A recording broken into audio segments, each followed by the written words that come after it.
Axborot va ommaviy kommunikatsiyalar agentligi Farg'ona viloyat boshqarmasi binosida viloyat ichki ishlar boshqarmasi rahbariyati ishtirokida navbatdagi matbuot anjumani o'tkazildi. 2024-yilda ichki ishlar organlari tomonidan jinoyat va huquqbuzarliklarning oldini olish bo'yicha amalga oshirilgan ishlar tahlili va tizimda olib borilayotgan islohotlar mazmun mohiyatiga bag'ishlangan anjumanda 30 dan ortiq jurnalistlar, bloger hamda ijtimoiy tarmoq faollari ishtirok etdi. Viloyat ichki ishlar boshqarmasi boshlig'i o'rinbosari, jamoat xavfsizligi xizmati rahbari podpolkovnik Farruxbek O'sarov, shuningdek, huquqbuzarliklar profilaktikasi, tergov probatsiya, yo'l harakati xavfsizligi, migratsiya va fuqarolikni rasmiylashtirish boshqarmalari boshliqlari, tegishli xizmatlarning mas'ul rahbarlari, ommaviy axborot vositalari vakillari bilan yuzma-yuz muloqot qilib, ularni qiziqtirgan savollarga atroflicha javob berdilar. Anjumanda qayd etilgandek, o'tgan 2024-yil viloyat ichki ishlar boshqarmasi tomonidan raqamlashtirish yili deb e'lon qilinib, yil yakuniga qadar viloyat miqyosida 46895 ta video kuzatuv kameralari o'rnatildi. 1062 ta mahallaning 5614 ta kirish va chiqish joylari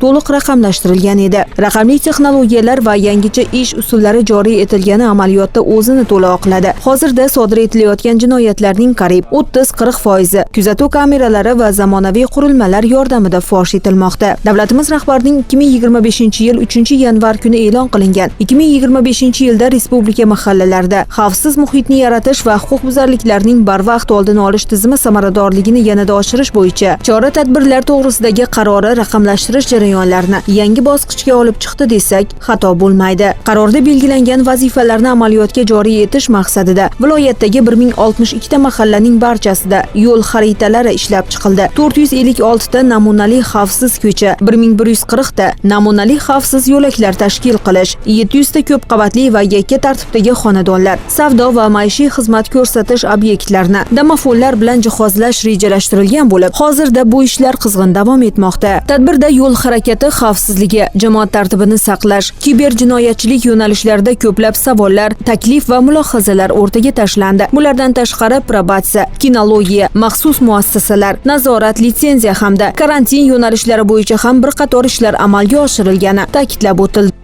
Bugungi o'tkazilgan matbuot anjumanimiz bevosita Farg'ona viloyatida 2024-yilda jinoyatchilik huquqbuzarlikni oldini olish yuzasidan amalga oshirilgan ishlar, qolaversa 2025-yilda mazkur ishlarning davomi, shuningdek prezidentimizning 2025-yil 3-yanvar kunidagi 2025-yilda respublikamiz mahallalarida xavfsiz muhitni yaratish va huquqbuzarliklarni barvaqt oldini olish tizimi samaradorligini yanada oshirish bo'yicha chora-tadbirlar to'g'risidagi birinchi sonli qarori bo'yicha viloyatimizda amalga oshirilayotgan ishlar, umuman bizga yuklatilgan vazifalar yuzasidan bu yerdagi matbuot xodimlari, ommaviy axborot vositalari vakillari, blogerlarimiz bilan muloqotlar o'tkazdik. Albatta, muloqotlar jarayonida nafaqat ushbu yuqorida aytilgan mavzular, qolaversa umuman jamoatchilik vakili sifatida o'sha jamiyatimizda uchrayotgan bugungi kundagi yo'l harakati xavfsizligi, jamoat tartibini saqlash,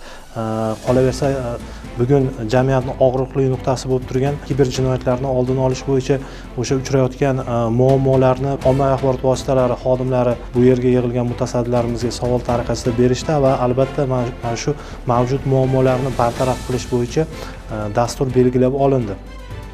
Anjuman yakunida viloyat ichki ishlar boshqarmasi axborot xizmati hamda ommaviy axborot vositalari o'rtasida hamkorlikni yangi bosqichga olib chiqish, huquqiy targ'ibot ishlarini jurnalistlarning mahorati yordamida yanada ta'sirchan usullarda yo'lga qo'yish bo'yicha kelishib olindi.